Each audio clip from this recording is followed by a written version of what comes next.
आज 78वें स्वतंत्रता दिवस, स्वाधीनता दिवस को देश मना रहा है। प्रथम तो सभी देशवासियों को 78वें स्वतंत्रता दिवस की शुभकामनाएं और 5 लाख से ज़्यादा वीर वीरांगनाओं की शहादत, बलिदान, शौर्य की बदौलत जो हमने ये आज़ादी पाई है, उन तमाम वीर वीरांगनाओं, ऋषि ऋषिकाओं के प्रति कृतज्ञता का भाव अपने हृदय में संजो करके समस्त ऋषि ऋषिकाओं, वीर वीरांगनाओं के सपनों को पूरा करने के लिए प्रतिबद्ध होने का दिवस है। और हमारी प्रतिबद्धता है कि हम राजनीतिक आज़ादी के साथ साथ इस देश में आर्थिक आज़ादी के लिए एक बड़ी क्रांति कर रहे हैं और करेंगे, क्योंकि पूरी दुनिया की संपत्ति पर, संसाधनों पर, वैभव ऐश्वर्य पर 1% से भी कम लोगों का एकाधिकार है। उन साम्राज्यवादी ताकतों ने अपने क्रूर पाशों में पूरी दुनिया की सारी संपत्ति को एक तरह से रौंद रखा है, उन्होंने अपने हाथों में जकड़ रखा है। तो इस देश को आर्थिक आजादी मिले। ईस्ट इंडिया कंपनी से लेकर के ब्रिटिशर्स ने 1000 लाख करोड़ रुपए की इस देश में लूट की।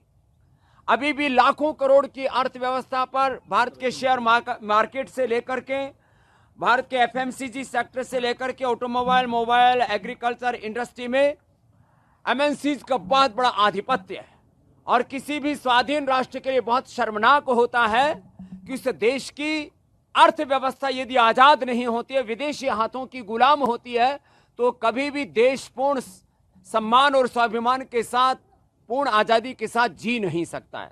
तो हमने इस बार के 78वें स्वाधीनता दिवस पर यह संकल्प किया है कि हम इस देश में आर्थिक आजादी लाएंगे, स्वदेशी के अभियान को और मुखर करेंगे, शिक्षा की आजादी, मैकाले की शिक्षा के स्थान पर पतंजलि गुरुकुलम, आचार्य कुलम पतंजलि विश्वविद्यालय और भारतीय शिक्षा बोर्ड के माध्यम से हम मैकाले की शिक्षा पद्धति, जिसमें पढ़े लिखे बेरोजगारों की एक फौज तैयार हो रही है, आगे चल करके उस सामाजिक विद्रोह का कारण बन सकती है। तो हम शिक्षा संस्कार मूलक हो, रोजगार मूलक हो, उसमें स्वाभिमान हो, सम्मान हो, नैतिकता हो, मानवीयता हो, कि बच्चे कभी, युवा कभी देश के खिलाफ बगावत ना करें। जो बगावत हमने बांग्लादेश में देखी, जो बगावत हमने श्रीलंका में देखी, पाकिस्तान और अफगानिस्तान सहित पूरी दुनिया के मिडिल ईस्ट में ये बहुत बड़ा उपद्रव हो रहा है। तो हम एक ऐसे संस्कार मूलक शिक्षा के बीज इस देश में बोएंगे जिससे कि शिक्षा की स्वाधीनता मिले। चिकित्सा की स्वाधीनता का तो अभी बहुत बड़ा सपना बाकी है, क्योंकि एलोपैथी की जहरीली दवाइयां खा खा करके करोड़ों लोगों की मौत हर साल हो रही है। हमने दुनिया का इतिहास पढ़ा है कि ब्रिटिशर्स ने पूरी दुनिया में अपना राजनीतिक साम्राज्य कायम करने के लिए 10 करोड़ से ज्यादा लोगों का कत्ल किया। ऐसे ही इस्लाम के नाम पर भी करोड़ों लोगों का कत्ल हुआ है। लेनिन, मार्क्स और माओ की जो क्रांतियों के नाम पर कत्ल हुआ है, विश्व युद्धों में और अलग अलग त्रासदियों में करोड़ों लोग मारे गए। लेकिन हर साल करोड़ों लोग निर्दोष मर रहे हैं जहरीली दवाइयां, सिंथेटिक दवाइयां खा खा करके। जो चिकित्सा की स्वाधीनता का आंदोलन है, पतंजलि वेलनेस योगग्राम निरामयम, इसको हम और मुखर करेंगे। एक तरफ आर्थिक आजादी, दूसरी तरफ शिक्षा और चिकित्सा की आजादी, तीसरी तरफ सांस्कृतिक और वैचारिक आजादी, और रोगों से, नशा से, वासना से इस देश को आजादी दिलाने के लिए। क्योंकि जिस तरह से सोशल मीडिया के माध्यम से एक बहुत बड़ा वैचारिक युद्ध चल रहा है, उसमें भारत के बच्चे और जवान बर्बाद हो रहे हैं। इस तरह से लोगों के दिली दिमागों में वासनाओं की आग भड़क रही है। आए दिन दुराचार, अनाचार, व्यभिचार, गैंगरेप की घटनाएं हो रही हैं। इसका एक कारण है हम योग विमुख या तो हो गए और कर दिए गए, और पूरे देश में तांडव हो रहा है। भारत भूमि जो ऋषियों की भूमि है, वहां पर जब हम गैंगरेप जैसी घटनाओं को देखते हैं तो हृदय कांप उठता है। तो पतंजलि का ये संकल्प है, हमने इस बार इस 78वें आजादी के स्वाधीनता के दिवस पर यह संकल्प लिया है कि हम इस देश में राजनीतिक आजादी के साथ साथ ये शिक्षा की, चिकित्सा की, आर्थिक आजादी और वैचारिक सांस्कृतिक आजादी के साथ रोग और नशा वासनाओं से इस देश को आजादी दिला करके 5 प्रकार की इस आजादी के अभियान को हम मुखर रूप से पूरे देश में बढ़ाएंगे और इस भारत को स्वस्थ, समृद्ध, संस्कारवान और परम वैभवशाली बनाने के लिए एक बड़ी भूमिका पतंजलि की ओर से निभाएंगे। और ये निभाई है पिछले 30-35 वर्षों में पतंजलि अपनी भूमिका। हम 50 वर्षों से इस योग और कर्मयोग के पथ पर चल रहे हैं, अखंड प्रचंड पुरुषार्थ कर रहे हैं। आप जानते हैं सब हरिद्वार वासी, शून्य से यात्रा पतंजलि की शुरू हुई और आज यहां तक पहुंचे। हमने अपने कर्म को अपना धर्म माना है। एक वो वक्त था जब लोगों ने अपनी शहादत, अपने बलिदान देकर के इस देश को आजादी दिलाई थी। आज अपनी जान देने की, शहादत देने की, कुर्बानी देने की जरूरत नहीं है।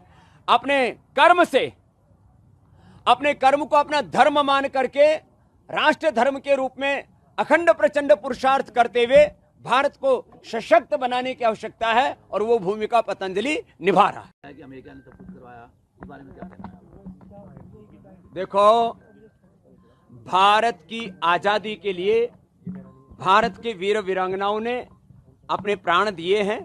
भारत की एकता, अखंडता, संप्रभुता और भारत की आजादी की रक्षा के लिए भी भारत ने अपना पुरुषार्थ और पराक्रम किया है।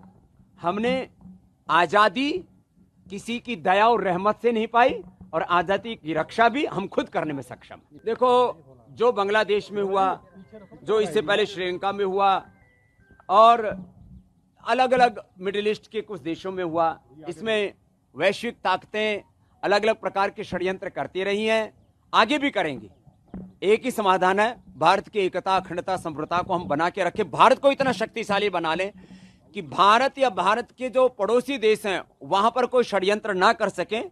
और जहां तक बांग्लादेश में हमारे जो अल्पसंख्यक हिंदू भाई हैं उनके ऊपर जो रोज उनकी हत्याएं हो रही हैं, उनके व्यावसायिक प्रतिष्ठानों पर, हमारे मंदिरों पर जो आक्रमण हो रहे हैं, उन आक्रमणों को वहां की सरकार तुरंत रोके। नहीं तो भारत इतना सक्षम है, भारत की सेनाएं इतनी सक्षम है। हम राजनीतिक दृष्टि से, कूटनैतिक दृष्टि से, सामाजिक और वैश्विक दृष्टि से आज इतने शक्तिशाली तो हैं कि हमारे निर्दोष हिंदुओं पर कोई अत्याचार नहीं कर सकता। और यदि अत्याचार नहीं रुका तो इसका अंजाम बहुत बुरा होगा। वहां की जो नफरत फैलाने वाली जो ताकतें हैं, जमायत इस्लामी से लेकर के और तमाम तरह की जो मजहबी उन्माद में डूबी हुई है, उनको सबक लेना चाहिए, नहीं तो उनका भी समूल नाश हो जाए। गुरुदेव, जो इसमें जातीय जनगणना की बात की जा रही है लगातार इंडिया गठबंधन, सड़कों से लेकर के संसद तक जातीय उन्माद देश में पैदा करना, मजहबी उन्माद पैदा करना, ब्राह्मण, क्षत्रिय, वैश्य, शूद्र, आदिवासी, दलित, वनवासी भारतीयों को आपस में लड़ाना, अगड़े पिछड़ों का विभाजन और ओबीसी, दलित, मुस्लिम, कोई अलग अलग प्रकार के कुछ साठगांठ करके देश की सत्ता पर काबिज होने के कुछ लोग सपने देख रहे हैं। किसी भी कीमत पर हमको देश को जातियों में नहीं बंटने देना है।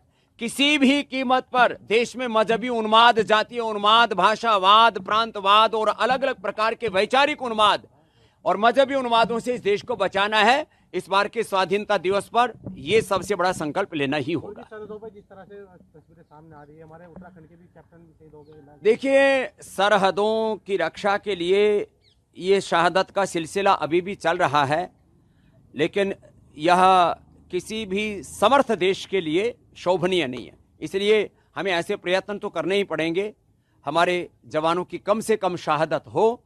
और यदि कहीं कोई भी शहादत होती भी है तो एक के बदले 10 का सिर काटने का साहस भारत में है और वो दिखना चाहिए।